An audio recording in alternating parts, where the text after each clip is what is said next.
নমস্কার বন্ধুরা, প্রতিদিনের মতো আজকে আবারও চলে এসেছি নতুন একটা রেসিপি নিয়ে।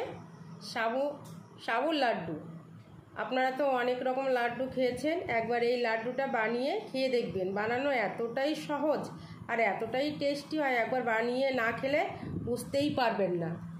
তো দেখুন বন্ধুরা, এখানে আমি সাবুদানাগুলো 2 ঘন্টা আগে ভিজিয়ে রেখেছিলাম। দেখুন কতটা সুন্দর ভিজেছে। আমি এখানে 200 গ্রাম মতো সাবুদানা নিয়ে নিয়েছি। দেখুন একটুও জল নেই, খুবই সুন্দর ভিজেছে। তো এখন আমি লাড্ডুগুলো বানিয়ে নেব। তো বন্ধুরা দেখুন, গ্যাসে একটা ফ্রাই প্যান বসিয়ে দিয়েছি। এখন দিয়ে দেব ঘি।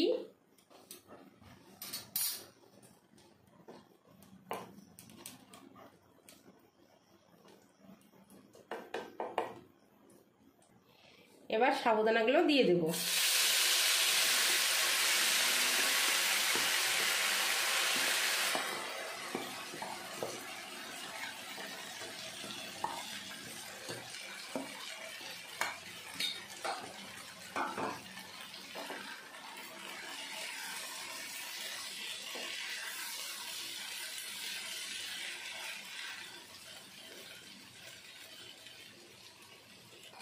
বন্ধুরা দেখুন সাবুদানাগুলো কত সুন্দর গলে গেছে, খুব সুন্দর, মাঝখানে গোটা নেই।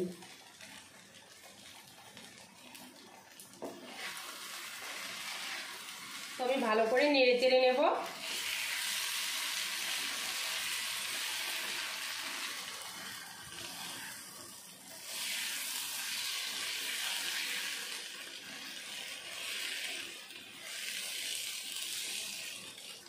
তো ভালো করে নেড়ে চেড়ে নিয়েছি। এখন দিয়ে দেবো 1 বাটি চিনি।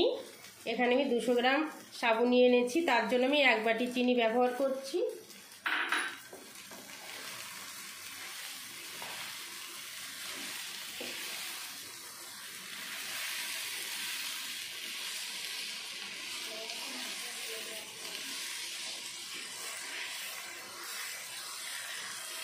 বন্ধুরা এই লাড্ডুটা খেতে পুরো মতিচুরের লাড্ডুর মতো ভালো লাগে, দারুণ লাগে এই লাড্ডুটা খেতে। একবার হলেও বানিয়ে খেয়ে দেখবেন, আশা করি সবার খুবই ভালো লাগবে।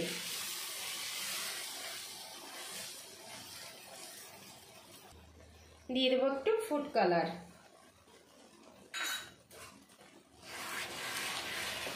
ফুড কালারটা একদমই অপশনাল, আপনারা চাইলে নাও দিতে পারেন।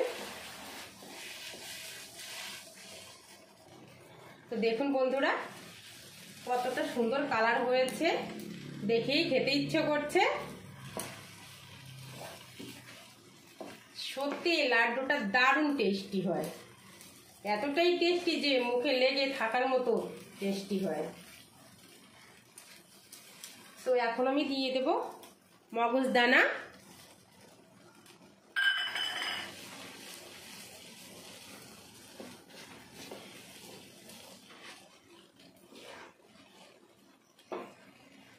বানানো এতই সহজ, খুব কম টাইমেও হয়ে যায়, টাইমও খুবই কম লাগে।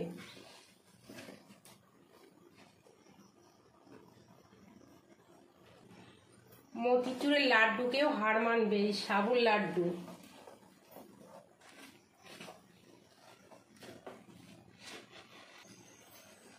বন্ধুরা দেখুন হয়ে গেছে আমার দুর্দান্ত স্বাদের সাবুর লাড্ডু। দেখুন জড়ো হয়ে আসছে, তার মানে হয়ে গেছে। তো এখন আমি একটা থালায় নামিয়ে নেব।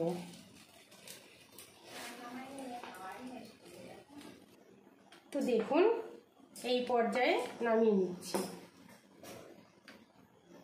দেখুন কতটা সুন্দর হয়েছে।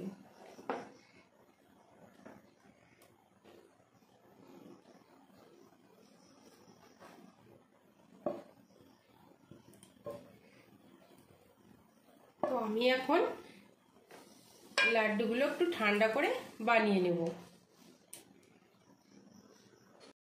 এখন হাতটা ভিজিয়ে লাড্ডুগুলো বানিয়ে নেব।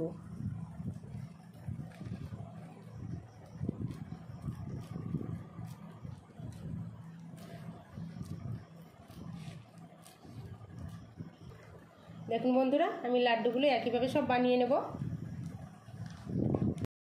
বন্ধুরা, সাবু দিয়ে যে এত সুন্দর লাড্ডু হয়, জাস্ট না খেলে আপনারা ভাবতেই পারবেন না যে এতটা টেস্টি, এতটাই টেস্টি লাগে।